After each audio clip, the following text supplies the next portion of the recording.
Bien, buenas tardes a todos, profesores, compañeros. El día de hoy voy a conversar un poquito acerca de el estatus epiléptico, aprovechando la pasada por la rotación de neurología.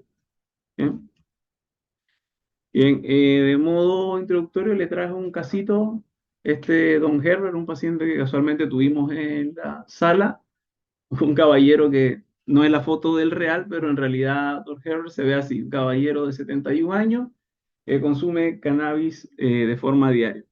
El caso clínico es que él fue traído por sus familiares por medio del SAMU, porque en hora de madrugada escucharon que hizo como un sonido extraño, perdió el conocimiento y lo notaron haciendo movimientos tónico-clónicos. El SAMU lo asistió, inicialmente usaron una dosis de benzodiazepina, la crisis desapareció parcialmente, extraído al servicio de urgencia, y ahí nuevamente el servicio de urgencia hace una nueva crisis en el cual en esta ocasión la crisis no desapareció con el uso de benzodiazepinas, así que decidieron protección de vía aérea y mediante intubación más sedación profunda. ¿Ya? Más adelante igual le voy a conversar el desenlace. Bien, tema importante, eh, el estatus como tal, una de las cosas cruciales es el tiempo. ¿Ya? La definición actual es clara en esta parte, refiere que estatus como tal consideran ya un paciente que presenta una crisis de más de 5 minutos o que presente más de una crisis o dos o más crisis sin recuperación completa de su estado basal previo. Ahora, igual el tiempo nos va a ayudar a definir algunas cositas que igual voy a mencionar más adelante, porque más que definir si hay estatus o no, igual no, le va a dar ciertos criterios de gravedad que voy a ir mencionando más adelante, ¿ya? Bien, como les decía mencionando, bueno, igual volvemos a caer en el tema del tiempo, ¿ya? La descripción de la ilia, según la definición para el estatus, habla de que inicialmente, antes de la clasificación, habla de un T1, un T2, que habla en un tiempo que después de los 5 minutos, mencionan que hasta los 30 minutos se va a dar, digamos, un evento desde el punto de vista fisiopatológico que no va a tener mayor repercusión, digamos, a futuro del paciente. Mientras que en el T2 ya se habla de que hay un daño como tal estructural a nivel neuronal y por ende este es como el corte que se estableció. La verdad, esto fue basado en una evidencia netamente con clínica y anatómico y fisioanatómico en pacientes que ya pasaban al T2, donde ya se confirmó un daño estructural como tal. Desde el punto de vista fisiopatológico, el estatus epiléptico como tal se puede, ahí tengo que poner sector acá. Se puede explicar de un desequilibrio de los mecanismos, el cual son responsables, digamos, de tener la crisis como tal y los mecanismos que conllevan a la crisis como tal, ¿ya? Para explicarme mejor, hay ciertos receptores y ciertos neurotransmisores que son responsables de cuando aparezca una crisis como tal, tienen que detenerla y hay unos receptores que en lo que es en el estatus van a perder esa funcionalidad y por ende se van a activar otros mecanismos que van a perpetuar la crisis como tal en el tiempo. De ahí por eso lo definieron en un tiempo T1 versus un tiempo T2 donde ya se genera un daño como tal. Para mostrarles esto un poquito más claro, encontré, digamos, desde el punto de vista, digamos, vamos a clasificar en un periodo de inhibitorio, que es el periodo uno, en el cual aquí van a tener una gran importancia los receptores GABA y los fármacos que van a actuar sobre estos receptores que van a ser como piedra angular en el manejo inicial. También tenemos ya lo que es la tormenta excitatoria, que aquí van a entrar otros procesos donde ya los receptores GABA no van a tener, digamos, un rol, puesto que sufren de un proceso llamado endocitosis, en el cual se van a interiorizar y no van a tener la capacidad de ejercer su función. Entonces van a ver una mayor expresión de los receptores NMDA y AMP. Ya, estos receptores también tienen un rol importante en lo que es el desarrollo de el estatus como tal. Y aquí van a haber implicado otro tipo de vías como son las glutamatérgicas y por ende también va a haber otras secuelas que van a ser la alteración y daño a nivel de la neurona. Como consecuencia, esto va a generar un proceso que es la plasticidad maladaptativa, que aquí como tal es el proceso que va a dar, perpetuar el ciclo vicioso en el estatus como tal. Ya se habla de que en este punto, aparte de la muerte de neuronas, también se va a generar como nuevas vías que van a generar, digamos, van a hacer que sea más difícil subyugar la crisis. Eh, Desde el punto de vista de clasificación de las crisis y diagnóstica, la ILA lo clasifica, digamos, según su semiología. Ahí tenemos lo que es las crisis, las convulsivas y las no convulsivas como tal, ya lo hemos mencionado, ya lo hemos escuchado, digamos, en el pregrado como tal. La diferencia radica en que una crisis convulsiva por lo general toma el tiempo desde el minuto, o sea, desde el tiempo cero hasta los 5 minutos. Ya mayores de 5 minutos se considera un paciente que presenta un evento tónico clónico como una convulsiva y una no convulsiva, este paciente que va a presentar un evento convulsivo, pero como tal no va a tener una expresión, digamos, desde el punto de vista clínica como tónico clónica.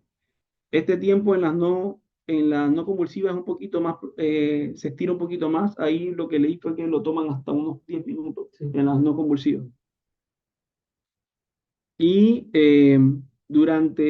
y por su duración, ahí también entra otra clasificación que lo describen cuando las crisis son precoces, establecidas, refractarias y las superrefractarias, que igual ahí vamos a conversar un poquito porque va a ser importante cuando nos enfrentamos a estos pacientes.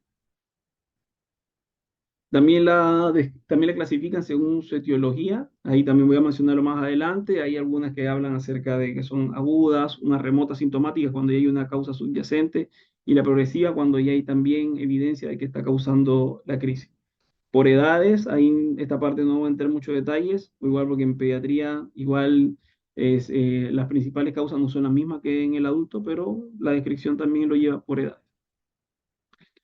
Los diagnósticos diferenciales, sumamente relevante. El síncope, recordemos que el síncope tiene una etapa en la cual hace un pequeño evento tónico-clónico que es muchas veces mal interpretado como una crisis convulsiva. Los trastornos del movimiento también pueden ser mal interpretados como una crisis convulsiva. Ahí tenemos múltiples, uno de ellos, por ejemplo, tenemos la distonía aguda, tenemos el paciente con intoxicación por serotoninérgico, que también puede generar un trastorno del movimiento. Tenemos la crisis psicógena no epiléptica, yo creo que eso es uno de nuestros pacientes estrellas que siempre llegan a la urgencia. Que tienen que ser los mismos, ¿no? Que tienen que ser los mismos. Bien, entonces, como le iba mencionando, acerca de las causas que nosotros como médicos de urgencia debemos siempre tener en cuenta, en orden de severidad, tenemos que pensar siempre en los accidentes cerebrovasculares como tal. Ahí tenemos la clasificación, no voy a entrar en mucho detalle, pero una de las complicaciones es que un ACV puede puede llegar a urgencia como una presentación, como un estatus. Tenemos los traumatismos craneoencefálicos, que ahí sería, el estatus podría ser secundario a la anoxia como tal, y ahí entre sus complicaciones de edema, la contusión como tal, la hemorragia, etcétera. Los tumores cerebrales, eh, infecciones del sistema nervioso también pudiera ser uno de los diagnósticos diferenciales, y las encefalitis autoinmunes, que son ya cosas más raras, pero también es una de las causas. Trastornos metabólicos, también hay que pensar en ellos cuando un paciente llega con este cuadro como tal. Uno de los que más encontré en la literatura que se puede ver son las hipoglicemias, que también son mal interpretadas. Y después vienen otros trastornos de los electrolitos, hiponatremia, hipocalcemia, hipomagnesemia, y ahí la encefalopatía urémica como tal. Tóxicos, esta también puede digamos, presentarse como un paciente con una convulsión, como estatus convulsivos como tal, ¿ya? No voy a entrar en detalle en eso más, pero igual ahí tenemos el síndrome de abstinencia, es uno de los que más se repite en la literatura. Y el mal uso de, o sea, las drogas recreativas, ya, como tal. Eh, Trastornos sistémicos, ahí también pacientes ya con alguna otra patología de base, pacientes sépticos, pacientes de UCI, paciente que tenga alguna condición como tal, las embarazadas también entran en este grupo, ya, las eclampsias. Y ahí estas son unas causas menos frecuentes, ¿vale? Esto es una clasificación como para saber que las causas son múltiples y en el momento de urgencia no vamos a pensar en todas, pero la verdad es un abanico de opciones. Pero Pero lo importante de nosotros es el manejo inicial, el ABC, ¿ya? El ABC para un médico de urgencia siempre hace ABC más droga, pensando en paciente estato. ¿Por qué ABC más droga? Porque hay que trabajar.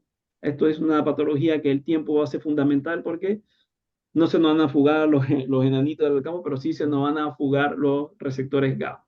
¿Ya? Entonces esto va a ser crucial porque nos quedamos sin receptores GABA, vamos a tener que echarle mano a la segunda línea y hacer medidas, digamos, un poquito, vamos a tener que trabajar más para controlar la crisis. Recordemos que en estatus epiléptico el tiempo nos juega en contra y entre más vaya aumentando, digamos, en su etapa, el manejar el estatus va a ser más complicado. Entonces, desde el punto de vista farmacológico, nuestro caballito de batalla ya van a ser las benzodiazepinas. La benzodiazepina, ahí voy a conversarlo un poquito porque lo que se usa actualmente, hay un estudio que ahí lo voy a mencionar, un estudio del New England, que fue publicado en New England en 2012, que habla acerca de uno de los medicamentos de elección es el midazolam como tal. Ya, la verdad, en la actualidad podemos tener estas tres opciones, tenemos lorazepam, diazepam, midazolam. Pero esa publicación que fue hecha por New England priorizan el midazolam más que todo por disponibilidad y por la velocidad de acción del fármaco como tal. De segunda línea, aquí tenemos los FADE. Les dije los detalles de las dosis, no voy a repetírsela, pero tengan claro que en la urgencia como tal tenemos lo que es levetiracetam para utilizar de primero y también tenemos la fenitoína. Ahora, la fenitoína como tal se utiliza mucho, pero según, según un estudio publicado, igual le voy a dejar la referencia, la fenitoína no es la de mejor rendimiento como tal. Sería el ácido valproico, pero lastimosamente no tenemos ácido valproico EV aquí en la urgencia. Ni en el planeta. Pero sí tenemos levetiracetam. ¿Ya? Y ya de tercera línea, ya acá entra lo que es los pacientes de sedación profunda, aquí tenemos el propofol, la ketamina, los barbitúricos, ¿ya? Por lo general la tercera línea se va a aplicar ya cuando tenemos un paciente ya en una etapa refractaria, ¿ya? Entonces ya viene en sedación profunda, ya con las tablas que conocemos de sedación, que ahora se lo voy a mencionar, pero tengan claro que cuando llegamos a la tercera línea o estamos en este punto, ya este paciente va a ser un paciente que va a requerir días de ventilación mecánica. ¿Está bien hasta ahí? Sí, sí. Bien. Entonces, conversándoles un poquito a nivel de la interacción eh, GABA, se los traje aquí a colación porque los receptores GABA, fíjense que eh, el tiempo va a ser importante. Noten que, déjenme cambiar el cursor acá.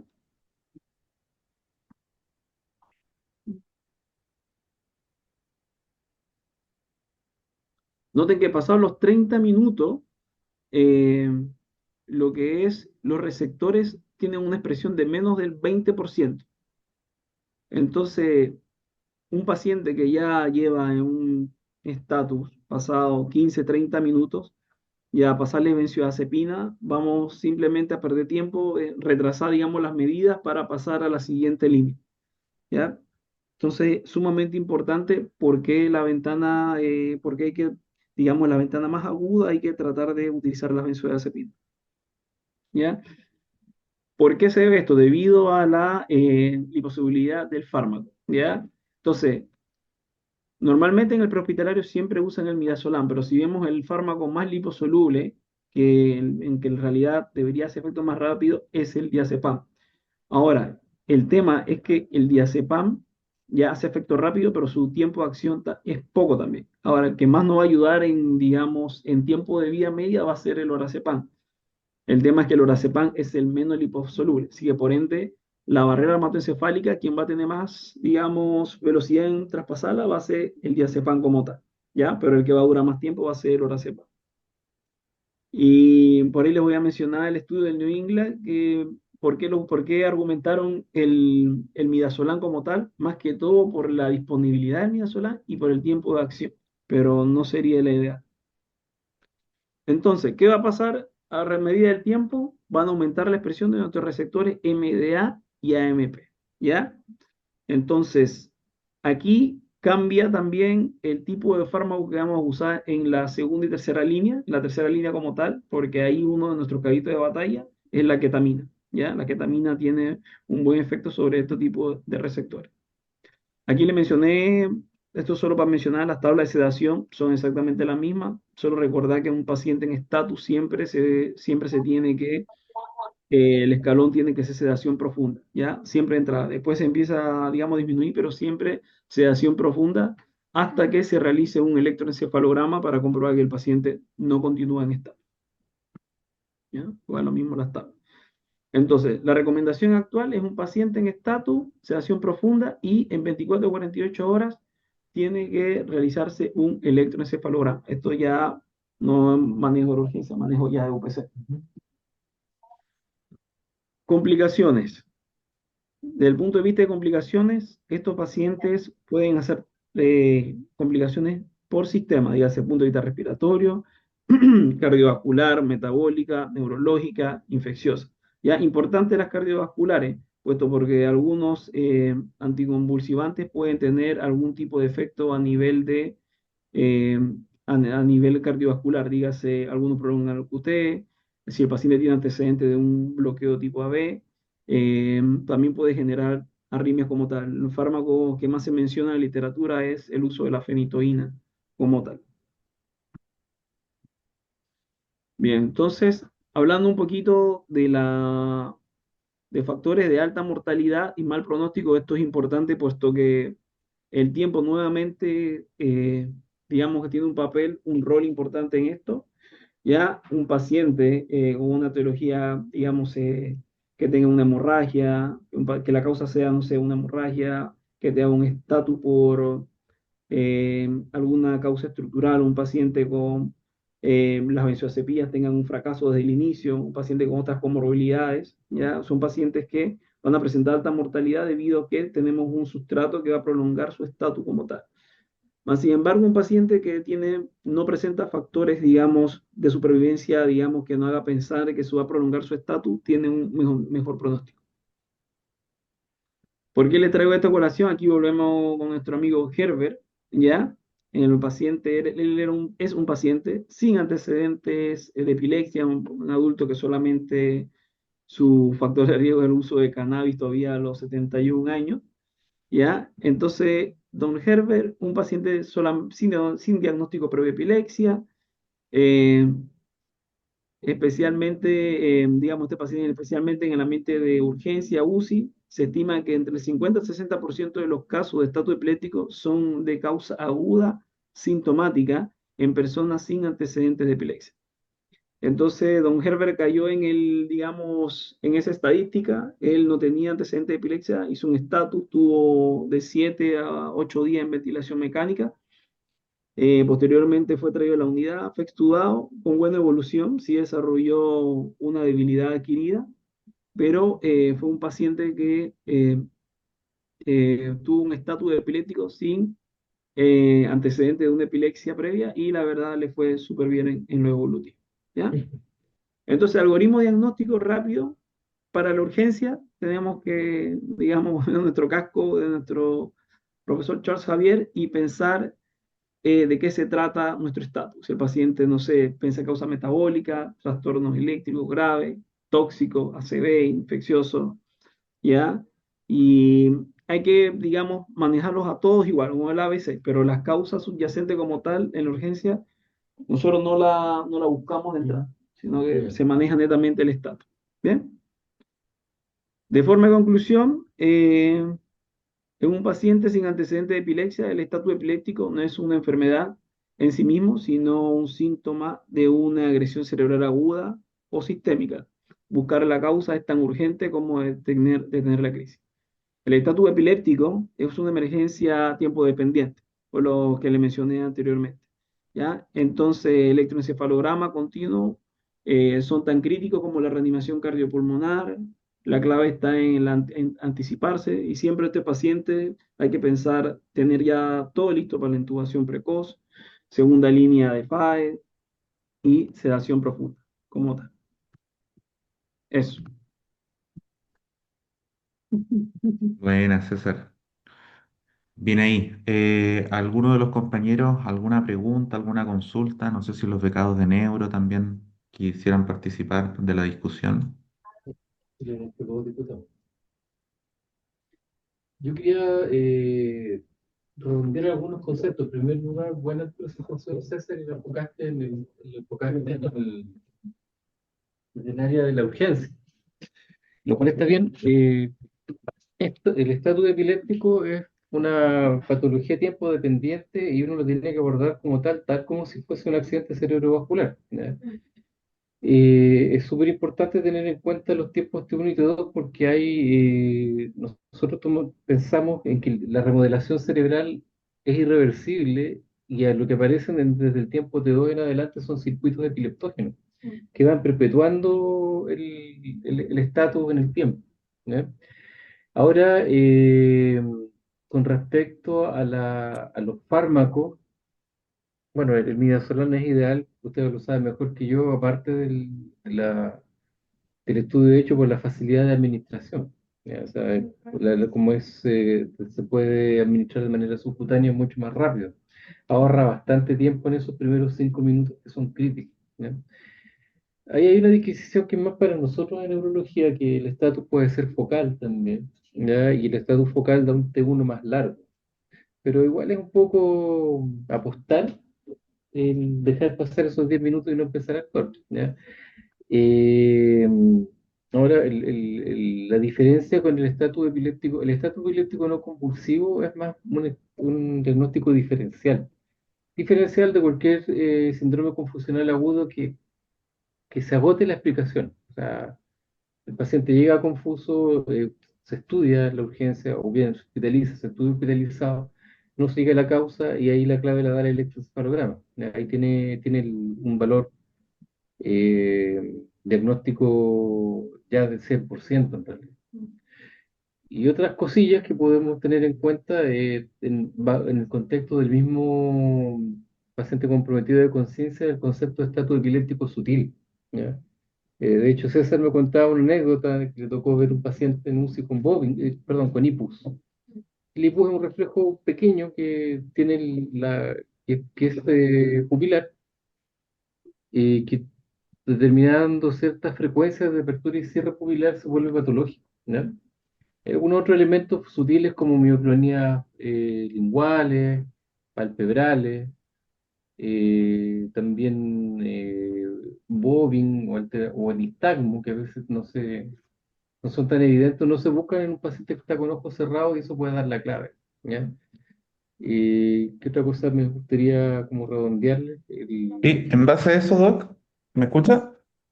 Perfecto. Carlos, ¿no es Sí, cierto? yo guardé ahí un comentario complementar a César, que lo invito a los becados a revisar también. La misma ILAE en el 2025 cambió la denominación de si el estatus es motor o no motor, por una Claro. terminología que es de manifestación clínica observable y no observable. Ujú. Porque lo que comentaban ahí, bueno, la literatura que revisé, era que pasaba justo esto, que uno tiene la idea del paciente que está con convulsiones tónico-clónicas, pero hay manifestaciones como las que mencionó usted que podrían también estar en contexto de un estatus que podemos evidenciar clínicamente, no necesariamente con manifestaciones groseras, sino que son sutiles. Exacto. exacto. Y son, bueno, dentro de las clasificaciones de la ILA, eso caería en los estatus que serían generalizados por el compromiso de conciencia en primer lugar, y y en segundo lugar, semiológicamente hablando, por el compromiso de ambos de mi cuerpo, aunque en este caso no estamos hablando de algo motor. Eh, Ahora, otra cosa con respecto al manejo, es súper bien, y eso es para todos, tener siempre en cuenta el ABC. Ahora, nosotros por lo general no vamos a estar en urgencia, van a estar ustedes, pero sí nos van a llamar para evaluar a los pacientes que estén en este caso. Lo ideal siempre es que en la definición escalonada operativa de los pacientes tomarlo entre los 5 antes de que lleguen a los 30 minutos, ¿ya? Y una buena práctica es el inicio de los anticrisis, de los fármacos anticrisis, un poco simultáneo al uso de las benzodiazepinas, ¿ya? Porque la benzodiazepina el fin que tiene es abortar la crisis a través de la fisiopatología, o sea, a través de la ocupación de receptores GABAérgicos que aún no se han introducido en el citoplasma de la membrana. Eso se llama down regulation, ¿ya? Entonces, pero a la vez se tiene que tratar de abortar otros eventos fisiopatológicos que van a perpetuar el estatus, como por ejemplo el bloqueo de canales de sodio, eliminando esas corrientes. Eso lo hace la fenitoína, por ejemplo, el más clásico. Lo hace el ácido valproico. El ácido valproico actúa sobre los canales AMPA de cainato también, que presentan la generación de corrientes de calcio. Y lo otro es que el objetivo final es tratar de que no avance a otros escalones más complejos de tratamiento, ¿ya? Lo que tenemos nosotros disponible en los hospitales públicos en Chile, en antiepilépticos endovenosos, anticrisis endovenosos, bueno, el levetiracetam es el más fácil de usar, el más disponible, pero hay la salvedad que no hay que no hay que usarlo como un esquema. Me ha tocado ver que siempre administran 2 gramos como dosis de carga, no ustedes, sino que en otros lados, no voy a mencionar dónde. Pero en realidad hay que ajustarse a la dosis de carga establecida por ILA y otros estudios, que es de 40 a 60 miligramos por kilo. O sea, a partir de ahí uno hace la carga. No Claro, está y estandarizado eso en 2 gramos. decía un techo de ¿Ya? hasta 4,5 gramos. Exactamente. ¿Ya? Pero uno Entonces, llega al techo, pero parte haciendo el cálculo por kilo. claro, No estandarizado en una dosis única. También hay la cosamida, creo que acá tenemos la cosamida endovenosa. Sí, también es un buen fármaco que se usa un poco más en los estatus focales y las epilepsias focales, pero no teniendo algo más a mano, se puede usar, es seguro. Eh, hay que tener cuidado un poquito, bueno, van a estar monitoreando al paciente, pero puede alargar el PR, pero no de forma aguda. Eh, la maravilla que teníamos antes era el ácido valproico endovenoso, pero lamentablemente se descontinuó desde la pandemia hasta ahora. Que nos permitía manejar todo tipo de estatus de forma rápida y quizás con pocos efectos secundarios. Eh, y ya en tercera, y la finituina, bueno, si no hay otra cosa para usar, también nos va a ayudar, pero con las precauciones del caso, o sea, todas las precauciones a nivel cardiomotor, vasomotor, siempre siempre con monitorización cardíaca y depresión. Y en el caso de la tercera línea, bueno, ya es para la UCI, aunque me tocó conocer un becado de urgencia que se va para la UCI, así que es importante que lo sepa.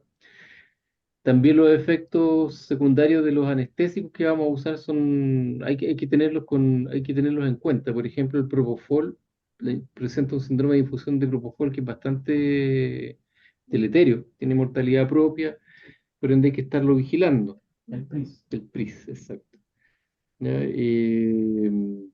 Como decía César, con respecto al manejo electroencefalográfico, nosotros buscamos un trazado específico que se llama de estallido de supresión, que no sé si alcanza a mostrar, pero a Luis creo que le mostré un trazado de estallido de supresión. Y bueno, los casos de mercado sí lo han visto. Cuando ese trazado se logra es el momento seguro en el cual ya el estatus terminó y podemos desescalonar la sedación. Si no ha terminado y hay fracaso de los anestésicos, tenemos ya hay unas líneas que son más, digamos, no experimentales, pero que son over the counter, como el uso de inmunoglobulinas, como el uso de plasmaféresis, corticoides en altas dosis. Eso va a depender un poco del tipo de etiología que produce el estatus, si es que hemos logrado llegar hasta ahí. ¿Ya? No sé si van a preguntar algo más. Yo tengo varios comentarios para los pecados. En ese escenario es difícil. Dígalo, lo escuchamos. Ya, lo primero, como tip para la vida, muy poca la gente que vive cerca del hospital como para llegar en menos de 5 minutos, así que cualquier paciente que llegue convulsionando porque empezó a convulsionar, ya cumple el T1, ¿ya? Así que tengan en consideración eso. Y aterrizado un poquito más a como lo que es la práctica, nosotros vamos a enfrentar en contexto de estatus dos escenarios. Paciente que convulsiona, le cortamos la crisis, vuelve a convulsionar antes de recuperar, y el paciente que no deja de convulsionar, que ese es como el que más tenemos en la cabeza. Y aquí la fisiopatología no así tanto la evidencia nos respalda en saber que estos pacientes, como decía el doctor, van a bajar sus receptores GABA, que es donde actúa la gran mayoría de los fármacos que vamos a tener en la urgencia para tratar esta patología. Y por otro lado, aumentan los NMDA. Entonces, decirles que uno de los principales factores para que esto progrese a etapas de mayor refractariedad es el mal uso de benzodiazepina.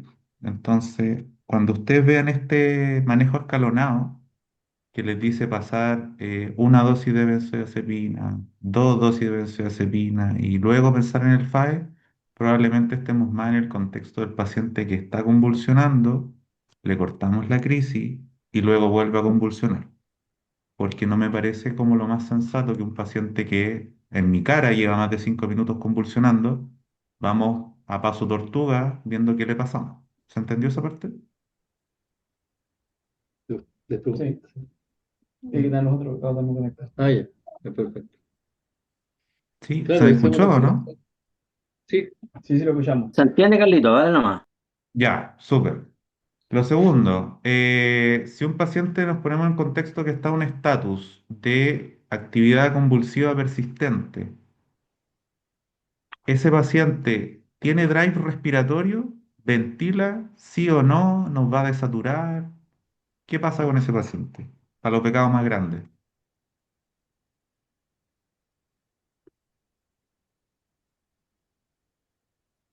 Luchito, Sergio. Si le pasáis benzo, tú decís, No, pues está convulsionando. Tónico clónico pegado, ya vamos llegando a los minutos 5. Ese paciente se estuvo 5 minutos respirando, sin respirar, desaturó. o sea, claro, hipoventila, tiene un aumento del tono simpático, tiene todas las complicaciones sistémicas del estatus, digamos. Ya. Y entonces, ese paciente, si nos planteamos una intubación, ¿será un escenario de vía aérea fisiológicamente difícil? Claro, muy probablemente sí, pues. Perfecto. Aquí el problema que vamos a enfrentar es la hipoxia. Pues si un paciente tiene una convulsión que no le permite respirar y empieza a saturar, va a hacer tirarse de cabeza a una piscina vacía, pensar, claro, probablemente con los inductores apaguemos la actividad, pero va a ser un paciente que no vamos a poder preoxigenar de forma como nos gustaría. Ah, claro. Enton- Entonces, mi pregunta para ustedes es, ¿qué tan descabellado sería dar una dosis subdisociativa de ketamina a este paciente? Sí, no, ¿por qué? No sería descabellado, incluso sería, digamos, pensando en el estatus, sería beneficioso para él porque igual estamos actuando sobre un receptor que son los receptores MDA. Y lo bueno es Pero, que con la ketamina no vamos a comprometer el drive respiratorio. O sea, pensando en que vamos, pensando en otras drogas que sí pueden generar un efecto depresivo del sistema respiratorio. Súper. Luchito, ¿qué iba a comentar? no, nada. No, no. Ya. Pero ¿están de acuerdo? ¿Les parece descabellado? Porque si miran la evidencia, la ketamina todavía está como para el estatus súper refractario. ¿Cachai? Pero fisiopatológicamente, ¿tiene sentido traerla más precoz al manejo? Sin duda. Sin duda, ¿cierto? O sea, tiene un sustrato fisiopatológico. Entonces, puedo corroborar al manejo de esta crisis, puedo disminuir la actividad motora, puedo no comprometer el drive respiratorio si este paciente ya convulsionando 5 minutos y eso me permite cortar la crisis y preoxigenar lo mejor para la intubación. ¿Por qué no? Lo otro que quería comentar es que el estudio que mencionó César y que algo comentó el doctor, el estudio Rampart, fue un estudio que se hizo en prehospitalario, ¿ya? Ujú. Y lo que se evaluó fue los desenlaces que enfrentaban los médicos cuando el paciente llegaba a la urgencia. Entonces, ahí compararon LORA y midazolam, y ganó el Conmigo, claro. midazolam. Exacto. ¿Por qué factores creen ustedes que ganó midazolam? O sea, porque la no necesita vía. Claro, anda a ponerle una vía venosa a alguien que está con Está en convulsión crisis. tónico-clónica.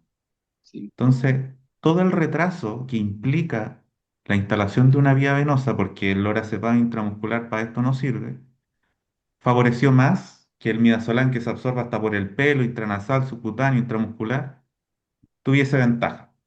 Pero si el paciente tiene vía venosa, ¿cuál es la otra ventaja del midazolam? Tiempo de acción, rápido. O sea, si tenéis vía venosa, lo mejor es LORA. Ujú. Va a actuar antes y va a durar más. Pero el problema es Claro. que acuérdense que el LORA es refrigerado, ¿ya? Por lo tanto, alguien lo tiene que ir a buscar al lugar donde esté. Si no hay en el refri del REA, el midazolam no, pues el midazolam puede estar en el carro paro. El midazolam puede estar en el botiquín que tenga la ambulancia. Esa es la otra ventaja. Bueno. Eh, ¿Está Sergio por ahí o no? Oye, ¿O el Carlito, antes de Nico? avanzar, Sí, dime. ¿por qué es subdisociativa la dosis de ketamina que propusiste? Porque si tú le ponías el 1,5 con la dosis que intubamos, sí o sí se te va a comprometer el drive respiratorio. Recuerden que lo que queremos hacer, lo que yo planteo es una especie de secuencia de intubación retardada con tal de preoxigenar a este paciente. ¿Cachai? Mm. Porque si tú Pero, le aplicáis el 1,5, ¿está la posibilidad de que el paciente se hipoventile? Sí, sí está. Claro, de claro, hecho, claro, como dice Carlos, una dosis es como para evitar la subdisociativa. apnea. Claro, ojalá que este paciente, con la acción NMDA de la ketamina, Mm. pudiese disminuir su actividad motora o cortarla, lisa y llanamente, Claro, lo preoxigeno, pero yo ya me metí en el buque de este paciente, lo tengo que intubar. claro, ¿Cachai? bueno, bien. Ahora, una observación ahí, Carlos, o sea, esa dosis subdisociativa es una dosis que para manejo de estatus como tal, pero eso ya pasa, la UCI es baja. O sea, es súper práctica para lo que estás comentando. Claro. Eh, Quizás va a ayudar un poco, obviamente no va a no va a cortar el estatus que está teniendo, Ujú. pero te lo comento para no dejarlo como para olvidarlo y tenerlo como herramienta si el estatus se vuelve refractario. Esto ocurre, o sea, y es refractario más allá de los 30 minutos y ahí tiene un lugar. De hecho, a veces es un poco más, es mucho más segura que el propofol. Yo creo que se ha usado poco. Ahora las dosis que usamos de ketamina en manejo del estatus son más altas notoriamente, son de 5 a 7 miligramos por kilo hora. Claro. ¿Ya? Entonces, Pero sigue siendo un ahí, fármaco bien seguro frente, por ejemplo, al propofol. ahí complementando al manejo de la vía aérea, este paciente, en el caso de saltar al tubo, es qué inductor ocuparían. No sé si alguno de los becados, ¿cuál y por qué?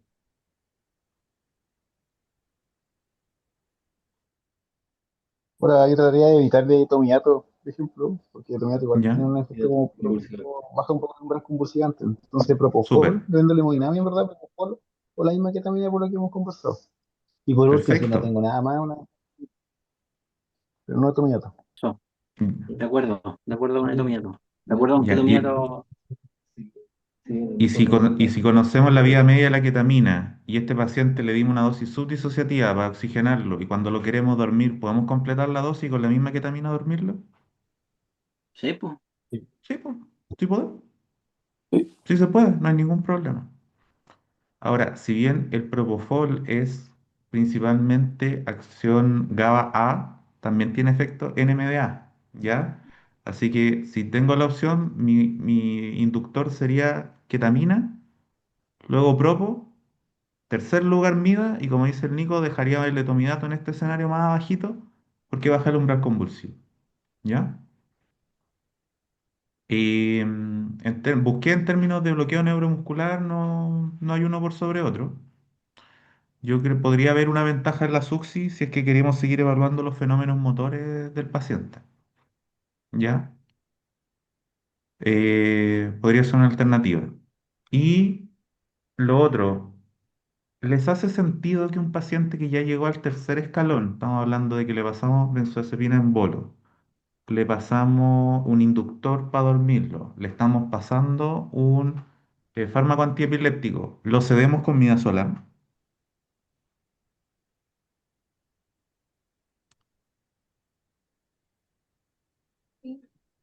Sí, claro, sí. O sea, que ya estamos en el escenario súper refractario ahí, pues. Exacto, po. Entonces, ¿qué receptores GABA le quedan a este paciente? ¿Cómo va a pensar que midazolam es la mejor opción? ¿Qué comentan ahí, César? Que se escucha poquito. La abajo es importante no te lo.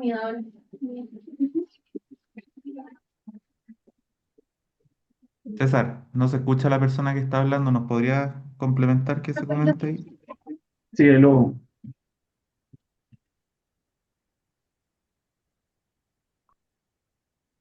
Sí, lo que Bueno, yo creo que a esa altura ya no tienen ni un rol.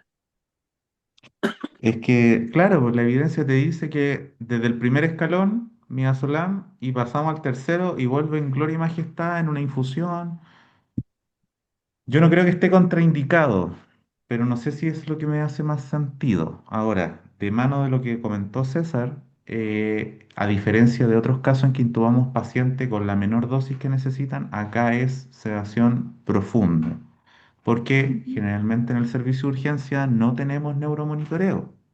El acceso de este paciente al electroencefalograma va a Ese ser es tardío y no va a ser en nuestro con- servicio. Entonces, midazolam es una opción, sí, pero podríamos poner propofol con sí, midazolam. va- es, sí, mucho más. Ya, pues no me dejen solo si esto no es monólogo. Sí, lo estamos escuchando.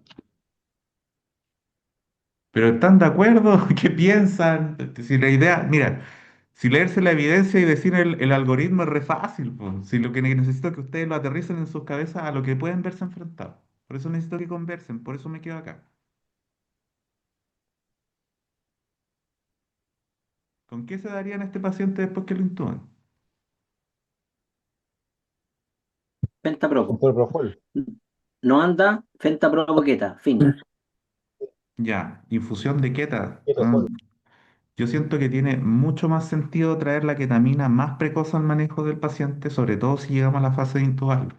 No esperar que todo fracase para traer la ketamina. Ketamina, segunda droga. Propofol MIDA, también. Y si el paciente es hipotensa, ¿qué vamos a hacer? Dale soporte, pues. Paso Droga activo. vasoactiva. Súper, súper. Em, si un paciente no deja de convulsionar, así como que está en convulsión continua, y ustedes están en la fase de meter el fármaco antiepiléptico, ¿cuánto tiempo le van a dar antes de pensar en manejar la vía aérea?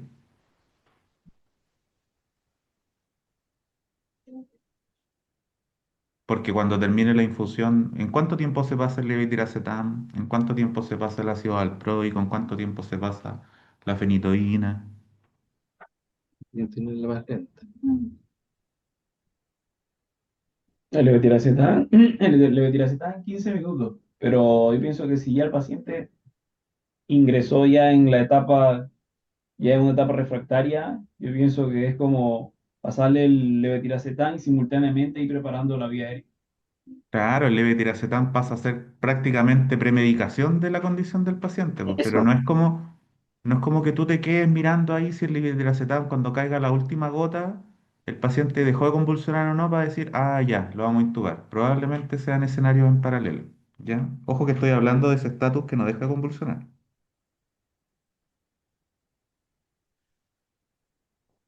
Eso, muchachos. César, de lo que anoté una cosita que me generó duda y ahí tal vez el doctor Rojas nos pueda ayudar. Como origen de estatus epiléptico, el ACV hace referencia a un ACV en evolución o un paciente que tiene antecedentes de ACV. Del ACV isquémico estoy hablando. Estoy atento, Carlos, así para que César O sea, responda. no, llevándolo al contexto de un paciente de un ACV, empezar tendría que ser un ACV de un LVO, un paciente que tenga compromiso de un gran vaso y que, o sea, pensando en las complicaciones, no en la etapa más aguda, pienso que en una etapa más subaguda, pensando ya que ese paciente está generando algún otro tipo de complicaciones, ya pensando en edema cerebral, pensando en hipertensión endocraniana, pensando en eso. Pero en la etapa más aguda, Claro, porque mm, ahí lo que yo pienso es que si un paciente tiene el antecedente de un ACV isquémico, esa zona podría ser sustrato para en un futuro hacer una epilepsia de origen estructural. Pero en el agudo, así como no sé si es lo más correcto pensar que, estoy manejando este estatus epiléptico, tal vez sea una ACV en ventana, vamos para ver si lo trombolizo. Porque en ah, claro. general la Claro. isquemia son eventos deficitarios, po, no positivos. Las convulsiones son eventos Ya, positivos. sí. Entonces no sé si me puede complementar ahí el doctor Rojas, ¿qué piensa él? Mira, no, o sea, no pienso diferente a ti. El hecho, de hecho, tú lo dijiste, te me adelantaste. El paciente que tiene una lesión estructural previa de la clase que sea, tiene, primero, como define la ILAE, si ese paciente tiene una crisis, más allá, ese paciente ya tiene un riesgo de crisis superior al 60% de presentar, desde la primera crisis, presentar otra en 10 años. Hace alusión a las lesiones estructurales que cambian circuitos neuronales normales que se pueden volver epileptógenos. Y ese paciente puede presentar una epilepsia, como enfermedad epiléptica que se va a ir repitiendo en el tiempo, o debutar con un estatus. ¿Ya? Entonces, mientras mayor sean las secuelas que deje un accidente cerebrovascular isquémico, mucho más el riesgo de que pueda tener ambas cosas. En agudo, claro, por lo general, nosotros no vemos, no sospechamos que el debut de un accidente cerebrovascular en agudo isquémico sea sea la causa de una crisis o eventualmente de un estatus. ¿Ya? Es más frecuente, por ejemplo, en las hemorragias subaracnoideas o en los hematomas intracerebrales que puedan tener contacto con la corteza por un fenómeno más bien irritativo. Pero en el caso de la isquemia va a generar un fenómeno negativo, un deficitario, tal como acabas de decir. Se puede esperar en una etapa subagudo, cuando ya hay una lesión establecida, quizás hay una crisis. ¿Ya? Los pacientes, por ejemplo, que nos hacen crisis mientras estamos trombolizando, generalmente tienen un sustrato anatómico previo para eso. ¿Ya? Entonces, dentro de toda la constelación sintomática que puede tener un accidente cerebrovascular, la convulsión no está en primer lugar, o la crisis del tipo que sea.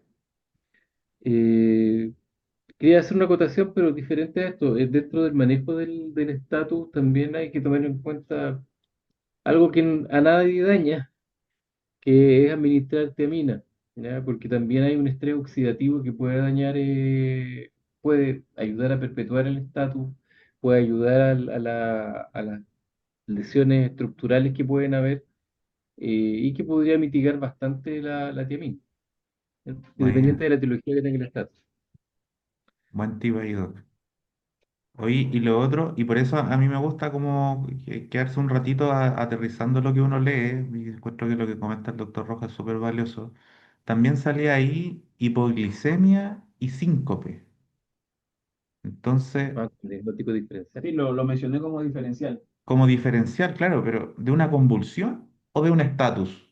No, de una convulsión nada más, que a veces convulsión. Ujú. Pero hay un Claro. término, Carlos, que podríamos pulir un poquito, ¿ah? Que la convulsión no es sinónimo de epilepsia. O sea, nosotros en neurología hablamos de crisis, y de crisis epiléptica no es necesariamente sinónimo de la enfermedad de epilepsia, porque una crisis epiléptica es cualquier evento neurológico estereotipado, autolimitado en el tiempo, que, estereotipado, que mantiene cierto tipo de rasgos semiológicos que se repiten y que pueden ocurrir en alguien no epiléptico, ¿ya? Que pueden ser sintomáticos.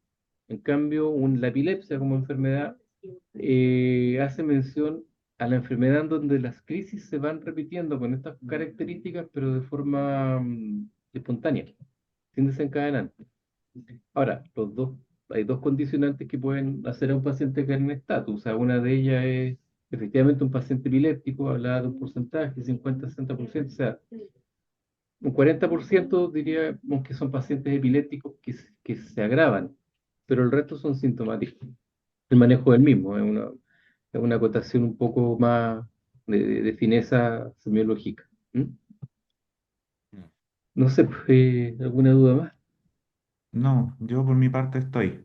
Encuentro que estuvo muy buena la discusión. Gracias por los aportes, doctor Rojas. Bienvenido siempre que quiera participar Yo de encantado esta y al revés charla. igual. ¿Ah? Yo creo que vamos a hacer esto conjunto. Yo ya le decía al César y le dije a Luis que para mí mi tarea de término de pasada para cada becado de urgencia va a ser este tema, aunque se, aunque se repita, pero es importante que esté muy internalizado tanto en la gente que recibe, obviamente en nosotros también. ¿Mm? Así que Súper. gracias por la oportunidad. ¿Ya? Ya, me tengo Ya que ir pues a ver el... muchachos, lo dejamos hasta acá. Muchas gracias por la participación No, a todos. no, pues,